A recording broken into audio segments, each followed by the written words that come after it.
Yeah, good afternoon. Good afternoon, class.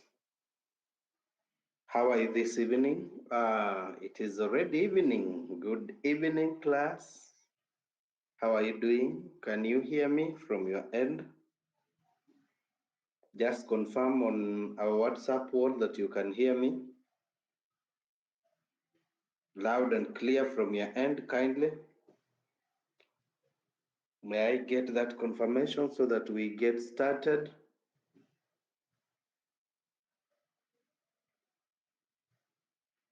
I'm just waiting for the confirmation, then we get started. Can you hear me from your end?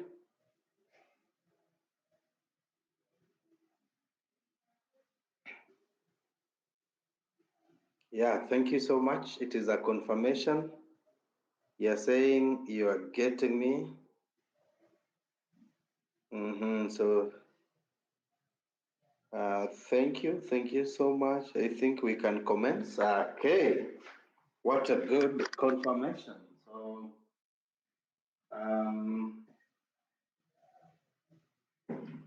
well done.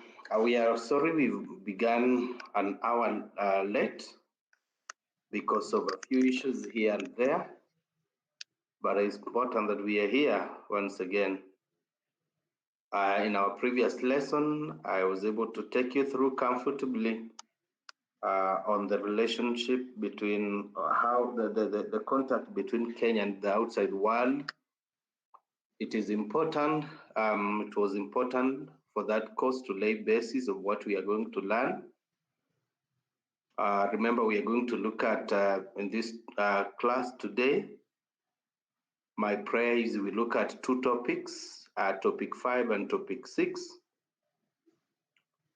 So that at least we move with speed.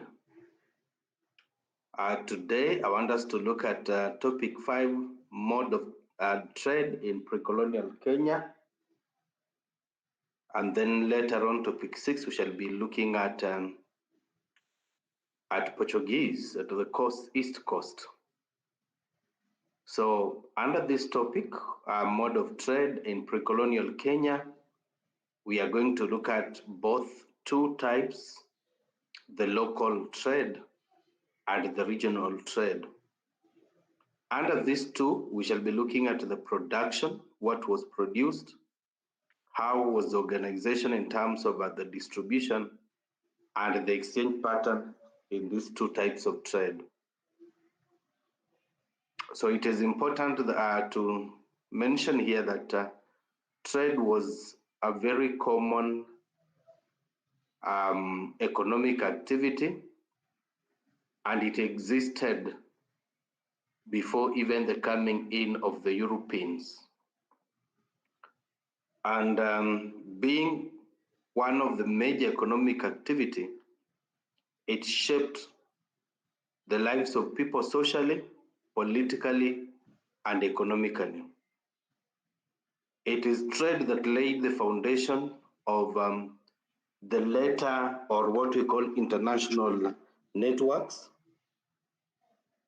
And this trade was in place because of the necessity of the goods, the need. You can only sell,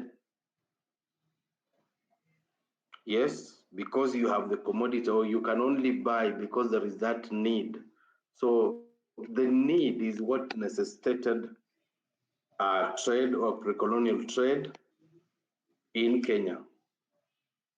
So for us to understand why this trade took place is number one, to look at the factors that facilitated trade in pre-colonial Kenya. What were the driving forces for this particular type of trade to take place? So what led to the exchange of these goods? One is that we have what you call ecological diversity. And this means just that as we were learning about the migration and settlement of communities in Kenya, early communities in Kenya, you realize that we talked of those ones that For example, the Western Bantus occupying the entire Western, partly Mount Elgon, while the Luo went to, that is among the highland Nilotes and the plain Nilotes. We have the River Lake Nilotes that went to, for example, around Lake Victoria. Partly we had the Bantus who went and settled around Mount Kenya, that is the Kenyan highlands. Then we have the Bantus that went to coastal region, the Mijikenda in particular. Now, one of the factors that necessitated trade or facilitated trade was the ecological diversity. We had those ones that occupied the highlands. We had those ones that occupied the plains, especially the pastoralists. Then the lake shores, the forest, and even the coast. This enabled communities to specialize in products, which they later on, of course, the products that suited the environments. This kind of specialization brought about interdependence, and this stimulated exchange. For example, those ones who lived along the lake shores, they carried out fishing, and they could not fish and survive on fish only, but they needed other products, for example, milk.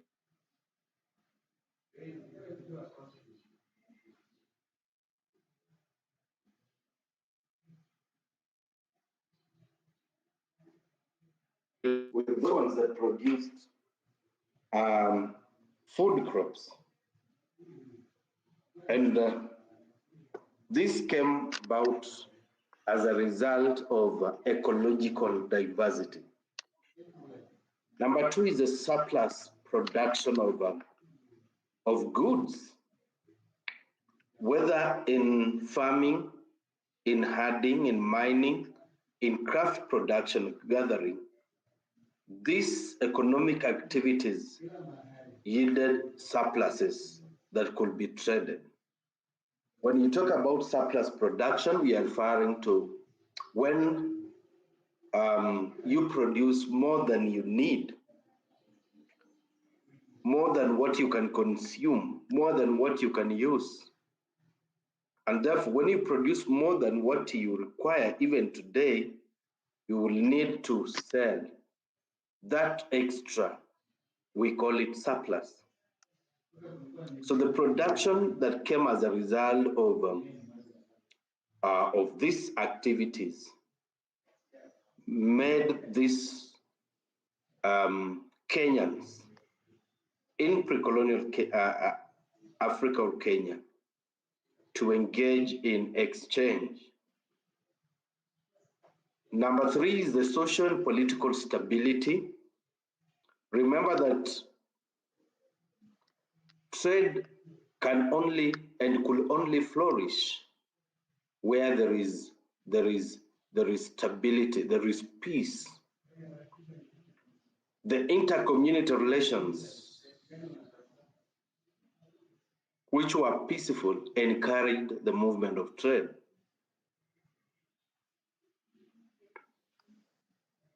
The establishment of very strong traditional kingdoms and even the coastal city-states ensured security and protection for those people who are engaging in trade. Remember that this kind of trade, at one point, yes, it earned kingdoms and chiefdoms some tributes. When the caravans passed through the different territories, they used to pay a tribute. So as such, kingdoms and chiefdoms purposed to protect trade, and this facilitated trade to take place. There was also another factor known as development of specialized skills. Remember, in pre-colonial Africa, just as we learned in our third topic about the economic activities of early societies that migrated in Kenya, we found that, for example, the Bantus had specialized in iron working. We had those around the lakes and around the coast had specialized in pottery, and even the Akamba in Eastern Africa, in Eastern Kenya, sorry for that, weaving, hide processing, boat building at the coast, created a high value goods for exchange. So these specialties or specialized skills enable different communities to produce goods which were not being produced by other communities. And this necessitated trade to take place in order to acquire commodities that were not being produced in that particular community. Transport and communication networks, we are talking of indigenous. Here we are not talking about roads, but we talk of the indigenous paths, riverine routes, camel caravans in arid zones, and those along the coast facilitated movement. And this enabled traders to move into the interior to carry out trade. The types of trade, having looked at the facts that necessitated, it's important that we look at the types of trade. And I said in this topic, we are going to look at majorly two, the local trade. This local trade happened within communities, and this was everyday exchange among members of the same ethnic group. For example, the Abaluya, for example, the Agikuyu, the Mijikenda. So the trade that took place within those communities then, or those ethnic groups then, could be called local trade in the pre-colonial context.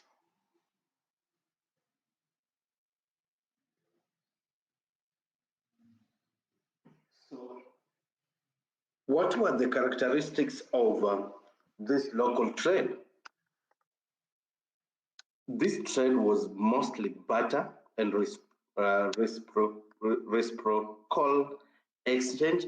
That means that, of course, people exchanged goods for goods.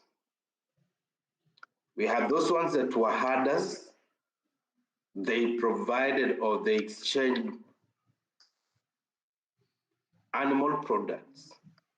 And for those that were farmers, exchanged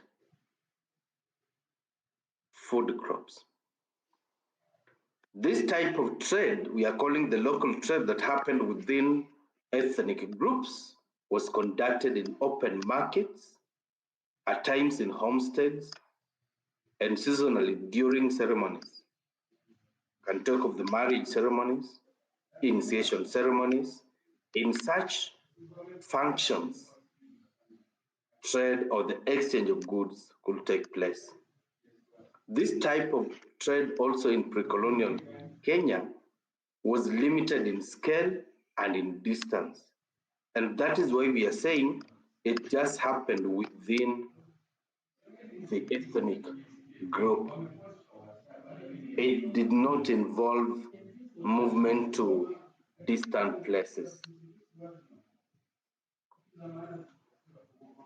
And therefore, let's look at the locally traded items in this local trade. These people traded in foodstuffs, for example, millet. They also traded in sorghum, bananas, vegetables. They also traded in livestock and livestock products like milk, hides, and scales. For those ones that were iron smelters, like the Bantus,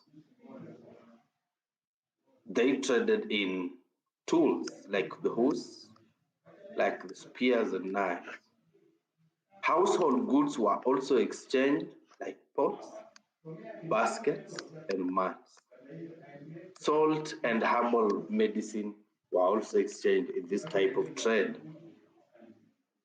What were the functions of this local trade, therefore? This kind of trade, it guaranteed economic survival. This means that those communities within that ethnic group could exchange with what they were lacking. It also promoted social cohesion, especially we have just talked of during marriage ceremonies, where such kind of trade also happened. This happened during through what we call gifting. This trade also served as a basis for later long-distance trade. Remember, it started with local, and then later on, it is this local that now gave birth to the long-distance trade, as we shall be looking at a case study in this topic, for example, the Akamba. The second one type of trade we are looking at is what we call the regional trade. This is also what we refer to as the inter-community trade. So unlike the local trade, regional trade involved exchange between different ethnic communities across ecological zones. For example, we can talk of the people in eastern Kenya, like the Akamba, and even central Kenya, Agikuyu, trading with those ones in the coast or at the coast. The Bantus in western Kenya trading with the Luo fishermen in Luo Nyanza. So such type of trade in pre-colonial Kenya was referred to as regional trade. Key examples of this regional trade networks include the following: the interlacustrian trade. This is a trade that took place between, for example, the Luo, the Luya, the Abagusi, Kuria, and the Kalenjin communities. They traded in fish, especially those ones from Luo Nyanza, iron tools from the Bantus, like the Luya, grains from the Luya, livestock from the Kalenjin communities, and sold, for example, at Lake Bogoria. Within this regional trade, also we had what we call the highland and the lowland exchange. So highland agriculturalists, for example, the Kikuyu in central Kenya, Meru, Embu, Abagusi in Kisii, exchanged food crops. Remember, these are the Bantus with the pastoralists, the lowlands, the lowlanders, like the Maasai, the Rendile, and the Samburu. So the highlanders, those ones basically were Bantus, and they were agriculturalists and iron smelters. They exchanged bananas, vegetables, and iron tools with the pastoralists who exchanged livestock, hides, honey, and milk. Another type of regional trade is what we refer to as the coastal interior trade. The coastal with, of course, the interior trade And this is what we are referring to. For example, the coastal people, the Mijikenda and the Swahili, traded with the interior communities, the Akamba, Pokomo, and the Taita. And the coastal goods included salt, goat beads, and clothes. These ones were received from the Swahili traders or the Arab traders.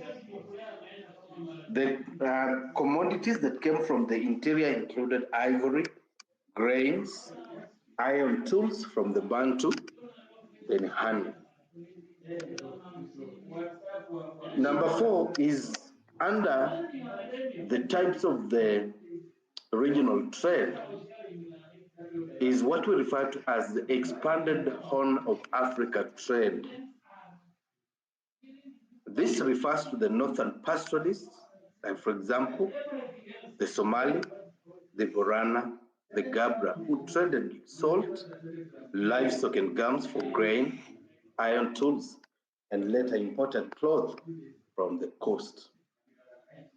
So here we are mentioning those communities or tribes that came from the Horn of Africa. So under the regional trade, we have talked about the expanded Horn of Africa, the coastal versus the interior, the highlanders versus the lowlanders or the pastoralists. Then the interlacustrian, we are referring to the Bantus. So under this, the regional trade, what were the goods that were produced for trade in the regional trade?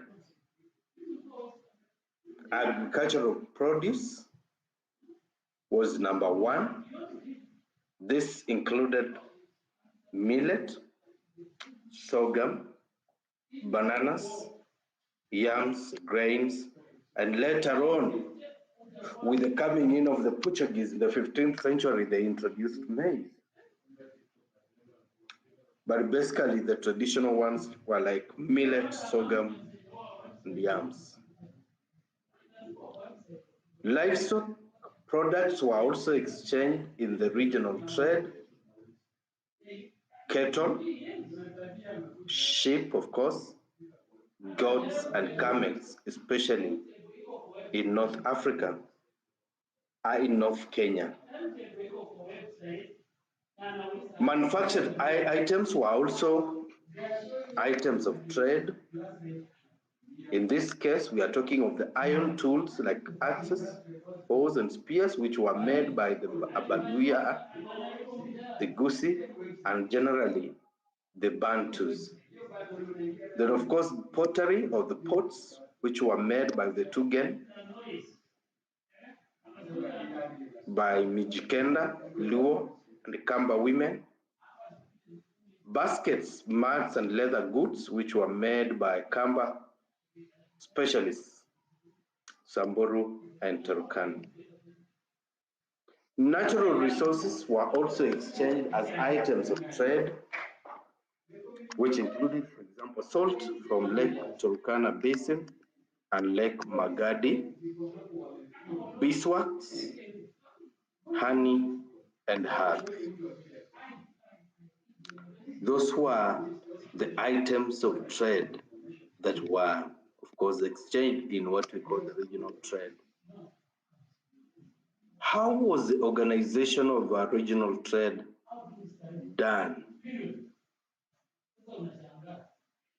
How was the organization of the regional trade done?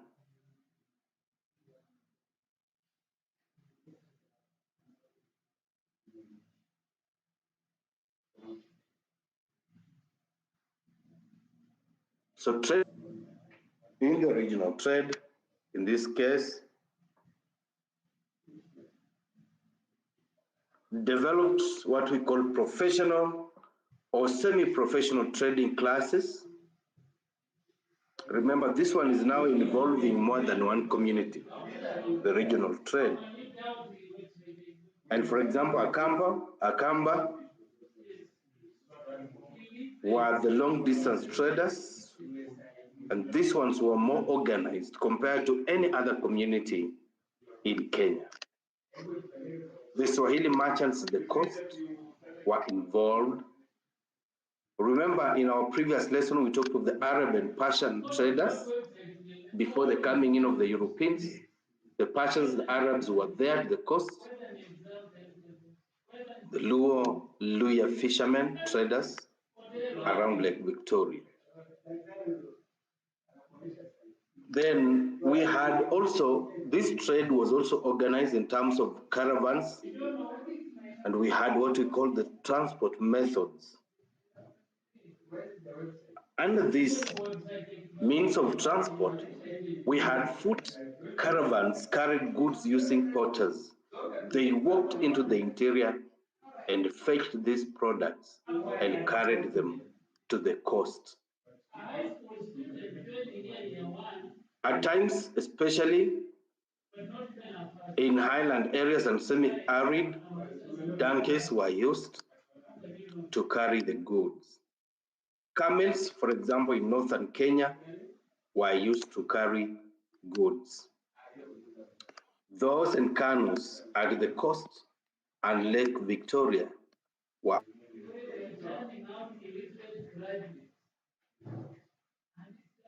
as means of transport. In terms of the social and political control of this trade, the international trade, it was organized and regulated in some kingdoms, and even those ones tribute. You have to pay homage to the leader of that particular territory. Market days, and so we are talking of markets, this one often located at neutral points, and especially between what we call the ethnic groups.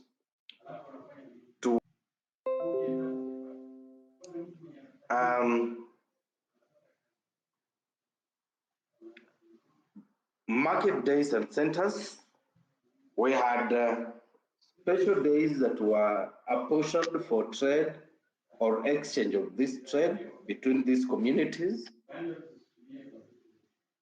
and they operated in what we call periodic schedules.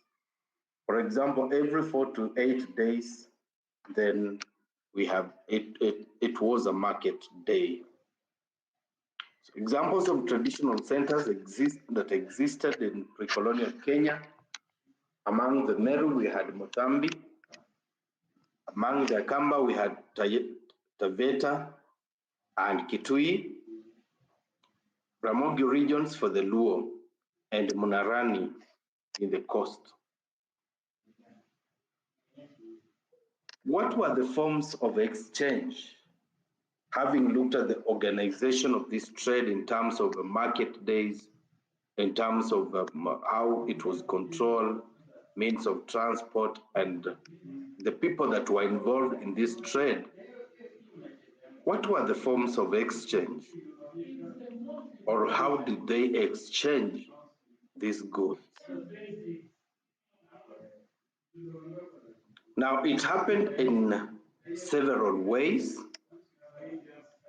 The first way of form of exchange was through what we call barter trade, which was indeed most common. Goods were exchanged directly based on perceived value.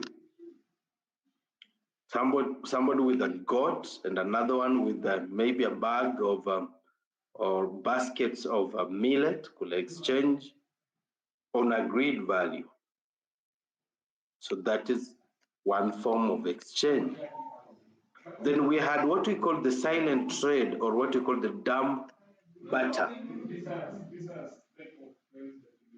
So this kind of trade existed in communities with tens of relations.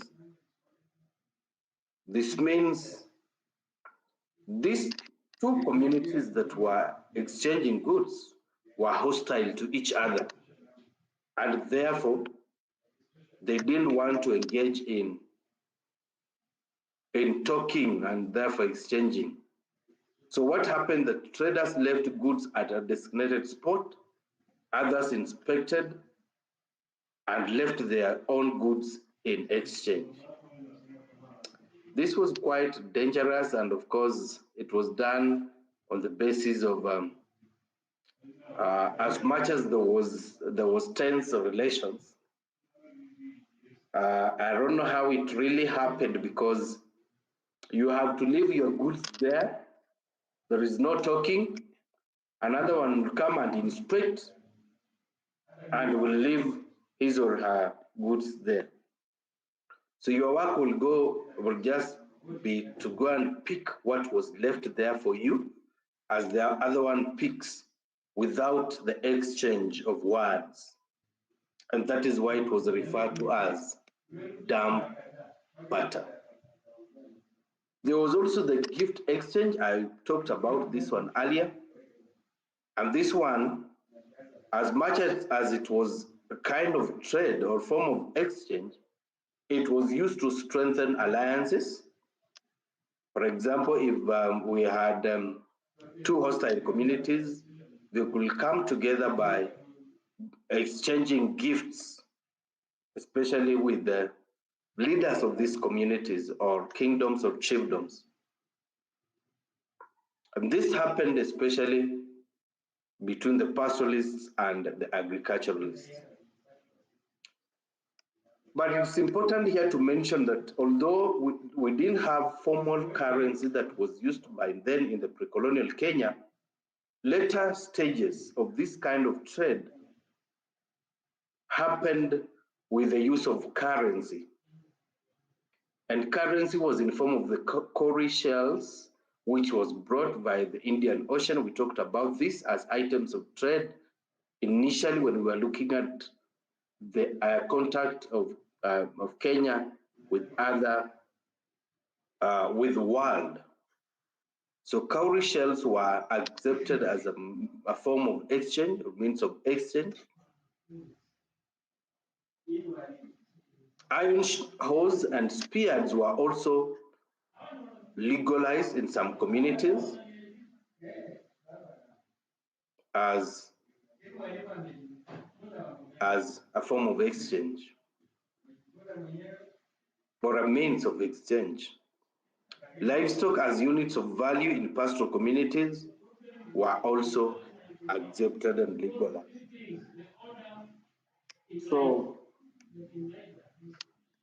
So people exchanged either via barter trade, silent trade, the one that we've referred to it as dumb barter, gifts. We've talked of the silent trade and then gift exchange.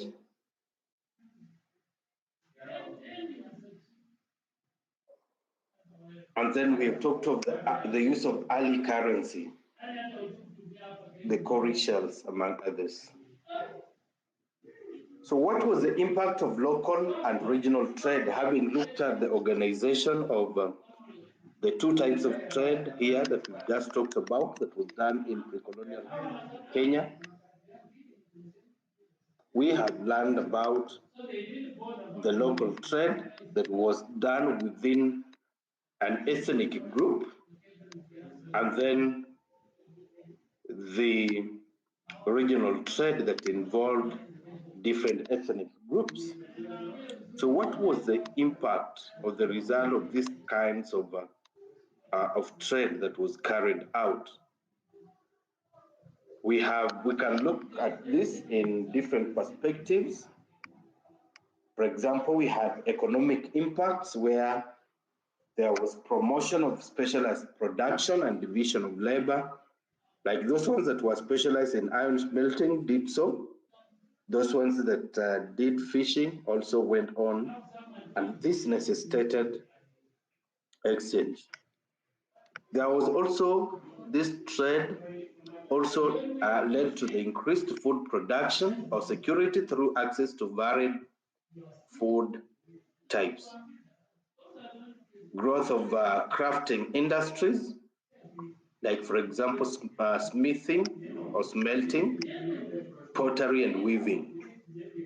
This trade also led to accumulation of wealth by trading in lives, especially when people traded in surplus, therefore they acquired accumulated wealth.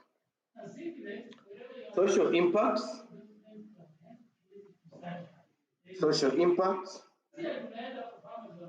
This type of trade, both the local and regional trade, strengthened inter-ethnic relations through regular contact. You remember we have just talked about even the dump exchange of goods. So as much as these communities, for example, they were hostile to each other, at least they needed some products from that other hostile community. So this trade brought them together, and of course, we are talking of strengthening of inter-ethnic relations. As a result of this trade, especially the inter-ethnic and the regional trade, it brought about intermarriages among trading communities, shared cultural practices where ceremonies and festivals and dressing styles were now shared. Political impacts.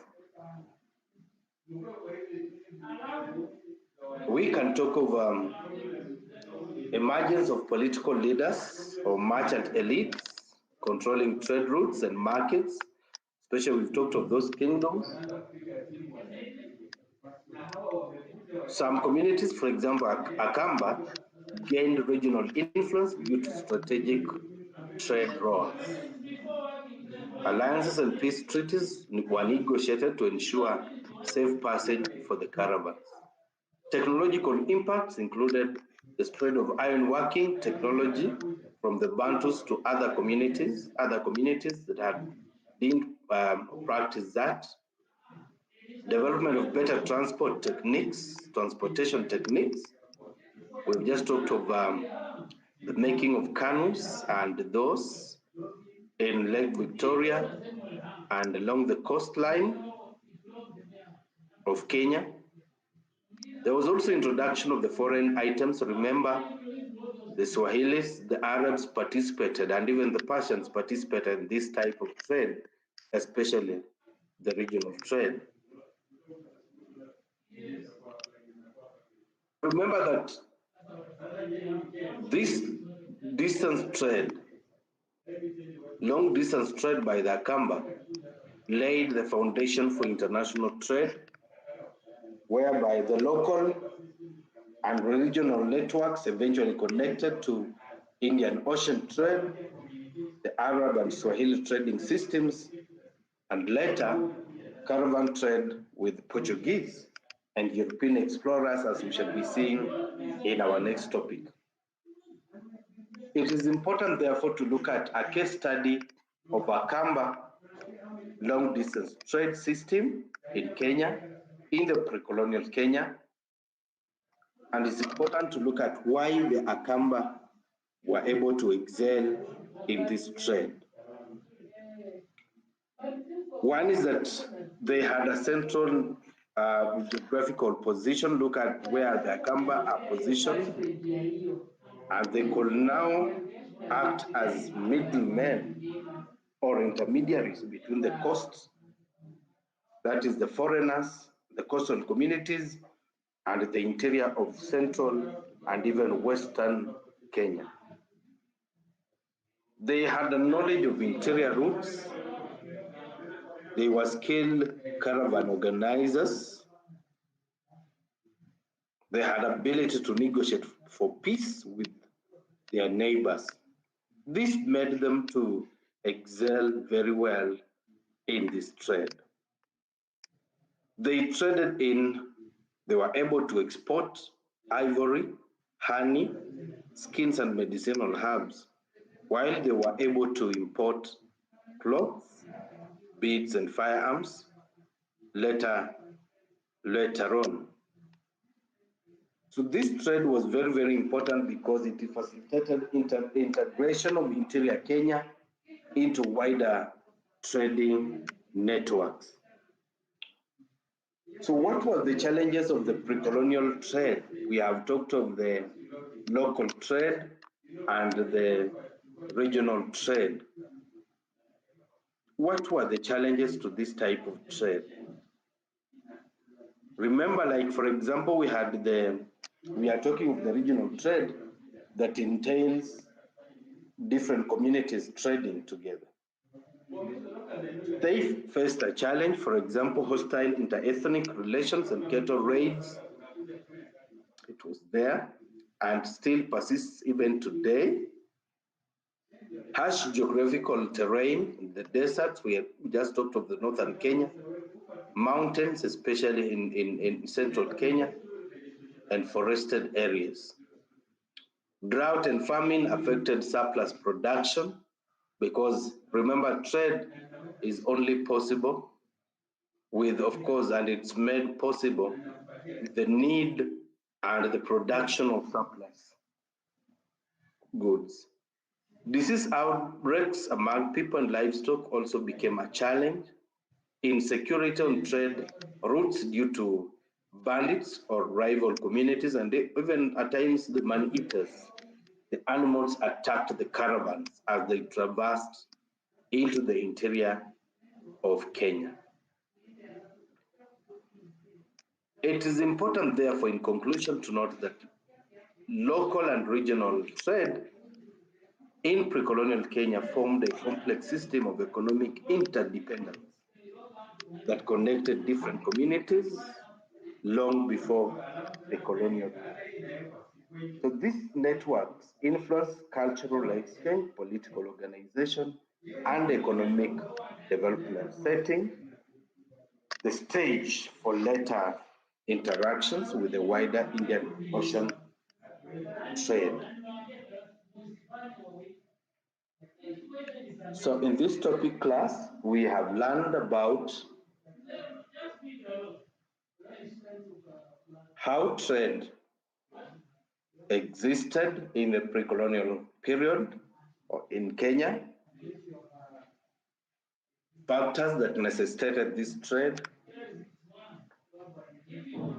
trading items that were involved, the types of trade. We have talked of the regional and the local trade, how these two types of trade were organized, different forms of exchange, the impact of this trade, both local and regional, and finally, the challenges of this type of trade. So that marks the end of our topic 5. Allow me move to the next topic, class. In the next maybe 30 minutes, we should be done with topic number 6, because this is a topic that you've been interacting with. I know you are teachers. It is a very common topic in primary and even in high school.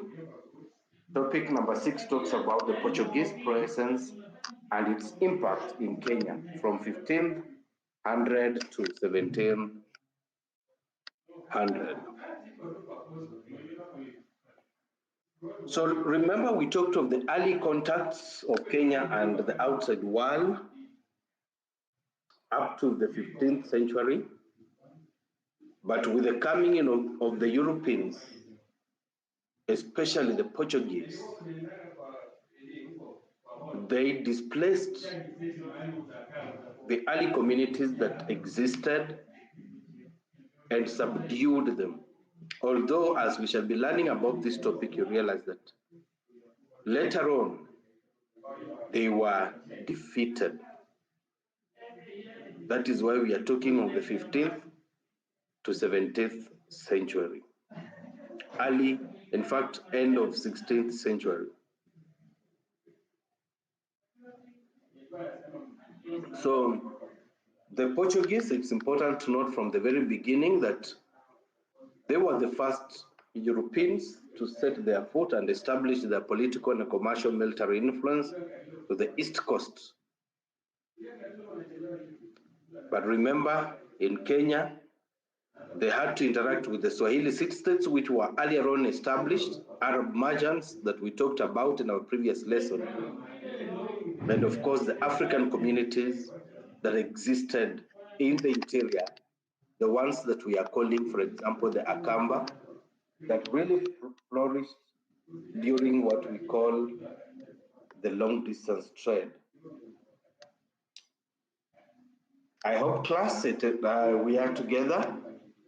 So this topic, from the start, it is important to note that it is going to examine the following: why the Portuguese came to East Africa,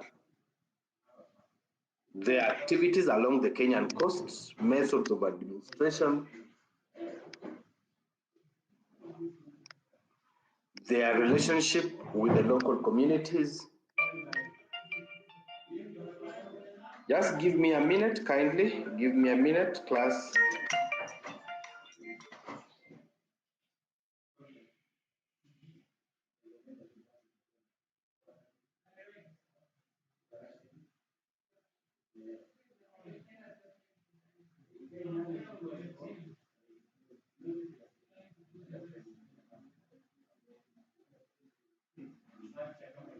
Okay, so we can proceed, class. So this topic will also look at their relationship with the local communities, causes of their decline, their short and long-term impact on the Kenya's history. So it's important that before the coming in of the the Portuguese in Eastern Africa, of course, we had the earlier connection, the early contacts that we learned about in our previous lesson. The Arabs, the Persians, the Indians, and the Chinese had already set their foot in the East African coast. Before also the coming in of the Portuguese, it's important to know that we had the Swahili city-states like Mombasa, Lamu, Malindi, Pate, and Kilwa, which were very prosperous, politically independent, and culturally Islamic. Remember, as we learned about our topic number 4, we talked of the trading commodities that existed during this trade. Ivory was there, gold, slaves, tortoise shells, spices. Of course, we had imports like silk, cloth, ceramics, and beads. So the Swahili had diplomatic relations with the Asian powers and were experienced sailors. So it is important to note here that the Portuguese encountered an already advanced, interconnected commercial world, not a primitive or isolated region. So as they set their foot in Eastern Africa, and especially Mombasa, Malindi region, they already found a well-advanced, interconnected, and a commercial world, which was established by the Swahili, that is the Arab Persian community. So that is very important. So what were the motivations for the Portuguese arrival in East? Why did they come to East African coast? They had what you call commercial interests. The desire to control the spice trade between Asia and Europe. The need to access valuable products such as gold, ivory, and spices directly bypassing Arab and Venetian middlemen. So they didn't want to acquire these products from the Arabs. They wanted to bypass them, and in so doing, to take over the trade. Number 2, we had what we call the strategic ambitions of the Portuguese. So they wanted to acquire Eastern Africa to establish naval bases along the East African coast to control the Indian Ocean, creating way stations for Portuguese ships was en route to India. They were also motivated with what we call religious motives, which included the spread of Christianity and the fight against Islam. They wanted to counter the spread of Islam in Eastern Africa. Remember, we had the Arabs, and they had really spread Islam in the Eastern coast. So motivated with what we call the crusading spirit, they wanted to counter the spread of Islam. So the competition and the exploration mission, part of the wider age of discovery events by people like Bartholomew Dias, Vasco da Gama, and Albuquerque. The desire to expand geographical and political and maritime influence was also another factor. So how was the Portuguese arrival and how did they arrive and later on establish on the Kenyan coast? It's important to note here that Vasco da Gama was able to set his foot in Mombasa by 1498 as the first European explorer, and he faced a hostile reception at Mombasa, and he fled to Malindi, where he was warmly welcomed by the Malindi people. You remember we talked about Malindi, a very hospitable town. So Malindi became an important ally of the Portuguese. So it is also important to note here that as they came, remember they found the Swahili, well-established Swahili states. So they had to confront them. So the Portuguese forces attacked and subdued resistant towns. Notably, we had Kilwa and Mombasa, which were very hostile to them. But of course, they used superior naval technology and heavy artillery to defeat these Swahili states, city-states. Finally, they were able to capture Mombasa by 1593. Mombasa resisted Portuguese control due to rivalry with the Malindi, but after repeated conflict, Portuguese were able to build Fort Jesus to secure their dominance. So the construction of Fort Jesus was very, very crucial to the Portuguese.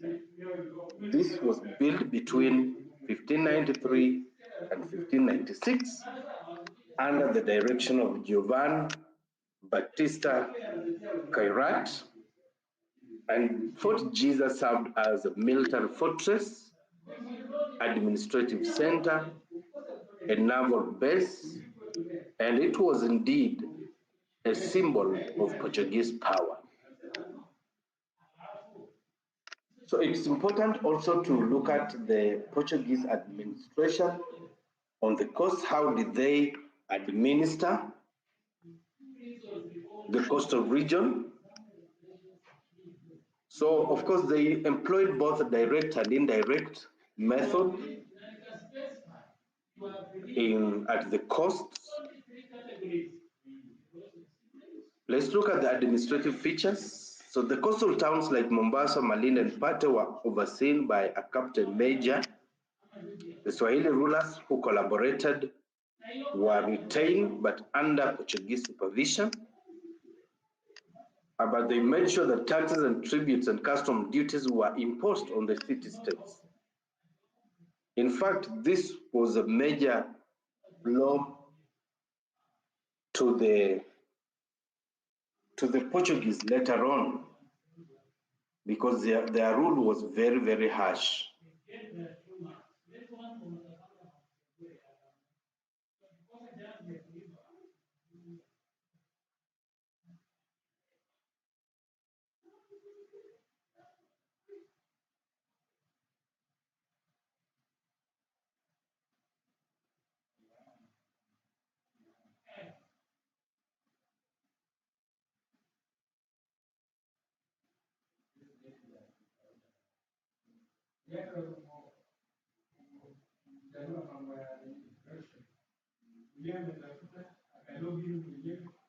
So let's continue. Let's proceed kindly.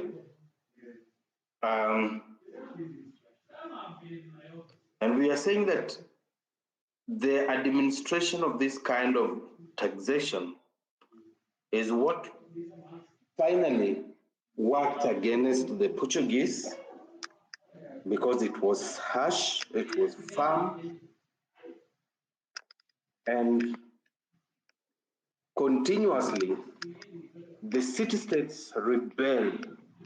And this continuous rebellion, constant rebellion from the city-states is what finally worked as a blow to the Portuguese administration. How were they organized economically? They attempted to monopolize trade. For example, how did they want to monopolize trade? They control entry into the Indian Ocean trade network.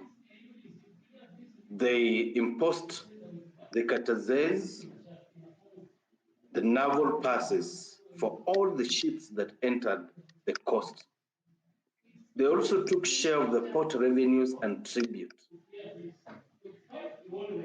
So they also encouraged export of ivory, gold, and spices, but mismanaged the trade. So for them, they were too ambitious in the form of controlling this trade, and in so doing, it worked against them later on. They also structured in terms of military dominance. Remember, we talked of the significance of Fort Jesus, which acted as an artillery, and it housed the Portuguese soldiers. So they maintained what we call military patrols, which secured sea routes and suppressed rebellious towns. So how did they relate with the Swahili Six States? It's important to note here that the relationship differed across the coast. For example, we are talking of the friendly relations with the Malindi, which remained loyal to the Portuguese rule, together with some other towns. So the Portuguese protected such city-states. It's important also to mention that hostile relations existed, and especially with Mombasa, which constantly rebelled against the high taxation by the Portuguese. So as such, Mombasa frequently was rebellious. This rebellion was led by local leaders. For example, in 1931, there was a revolt by Sultan Yusuf ibn al-Hassan of Mombasa, and this one continuously weakened the Portuguese control of the East Coast. We had also, apart from these six states, we had what we call the Arab and Persian resistance. So the Portuguese presence led to renewed alliances between Swahili towns and the Oman Arabs, who could gradually challenge the Portuguese power. So, and because of this constant rebellion by the Swahili Six States, the Persians and Arabs eventually led to the collapse of the Portuguese rule in the coast. And therefore, it's important, therefore, to look at the decline of Portuguese rule in East Coast. So by the mid-17th century, Portuguese strength in the region weakened due to the following factors: overtaxation,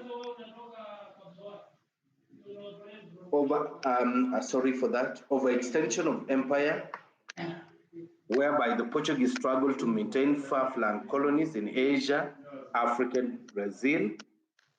So we are saying that apart from the rush to control the East Coast, they still had colonies in the Far East and of course in America.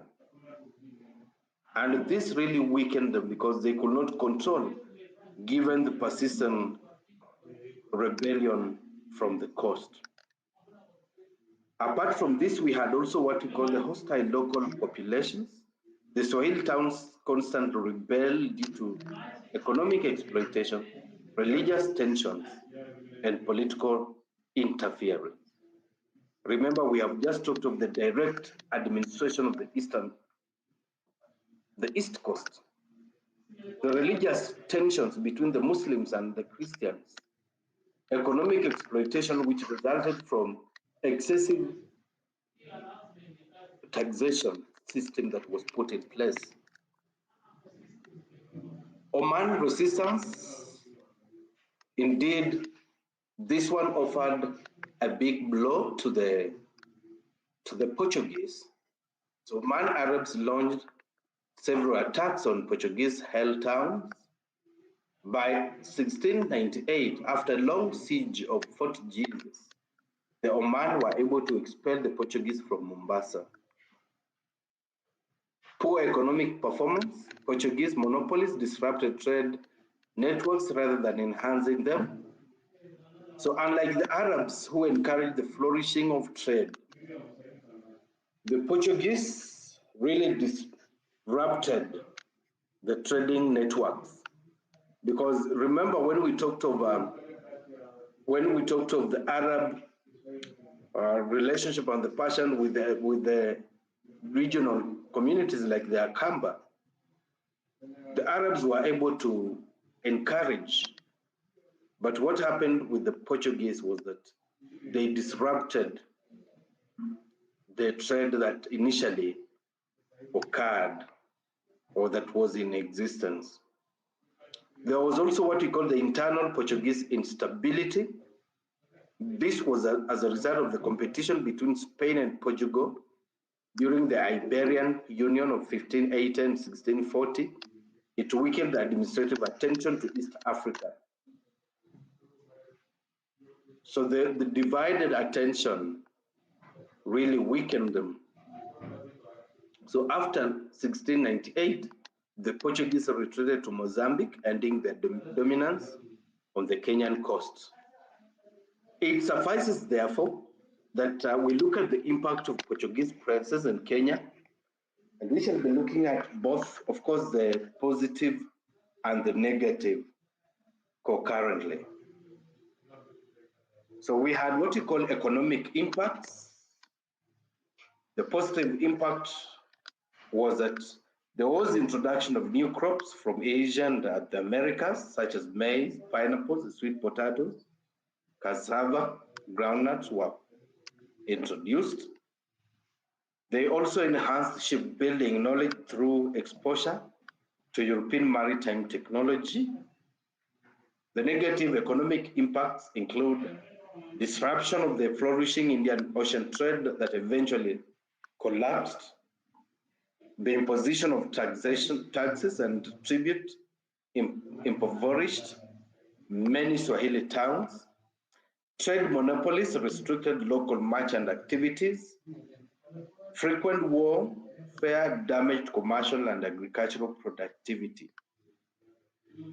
Political impacts included strengthened the dominance of certain trades,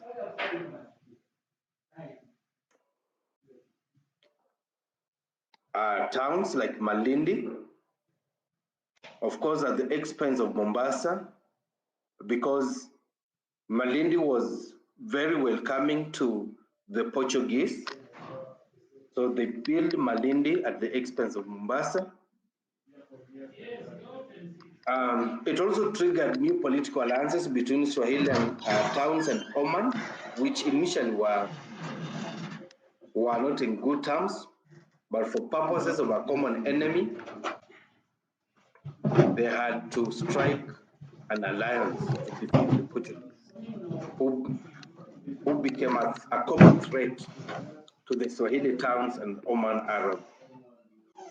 It also led to militarization of coastal politics, including use of firearms, especially with the establishment of Fort Jesus. They also introduced new forms of centralized militaristic governance through Portuguese administrative practices.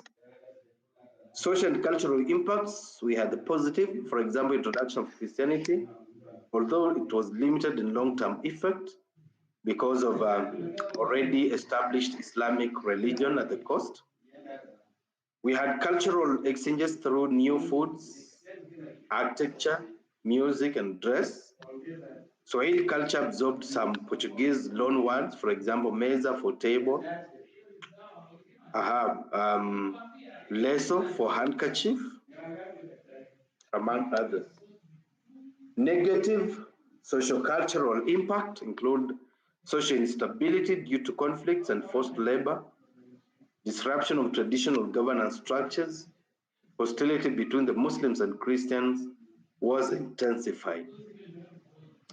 Architectural influence, Fort Jesus remained the most and remains up to date the most iconic Portuguese architectural legacy. Stone buildings at the coast reflect some Portuguese stylistic elements. There was introduction of cannons and fortification walls.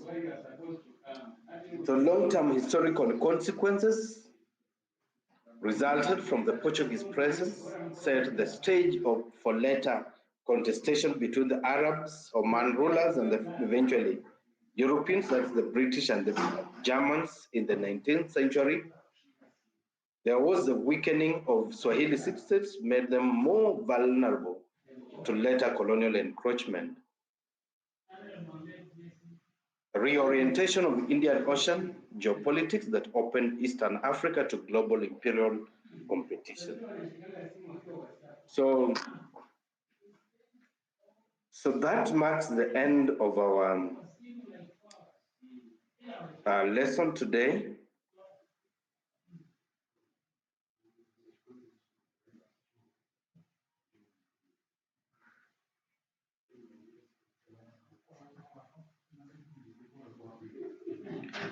So thank you so much. Today, we've been able to look at pre-colonial trade in Kenya, the regional and the local trade, how it was organized, its significance, and of course, the impact, and later on the challenges. In our last topic, that is topic number 6, for today, we have looked at the Portuguese rule in East Coast. Before they are coming in, we have seen that, of course, we had the flourishing trade and established city-states at the coast. But with their coming in, we have seen challenges in terms of introduction of a taxation system and their harsh administrative system.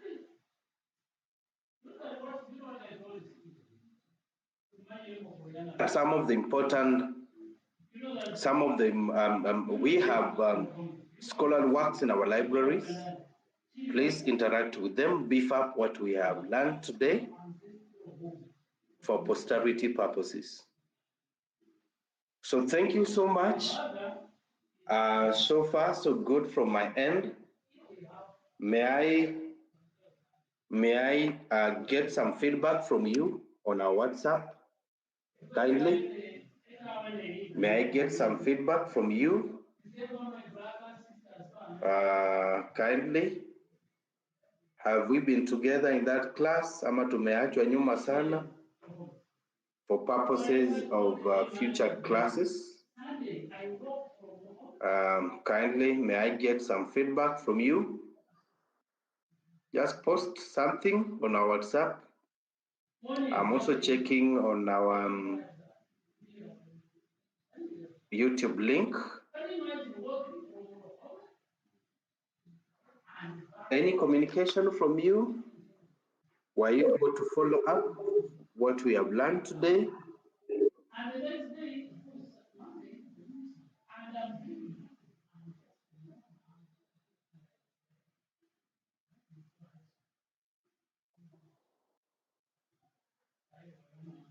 Somebody is saying on our link that topic ni tamu sana, unaweza rudia tena. Nani yako na hizi notes? For reals.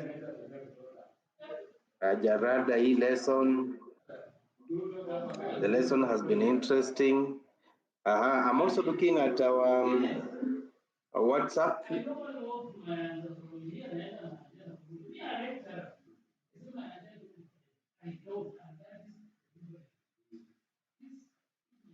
I'm going to share the notes with you in a short while.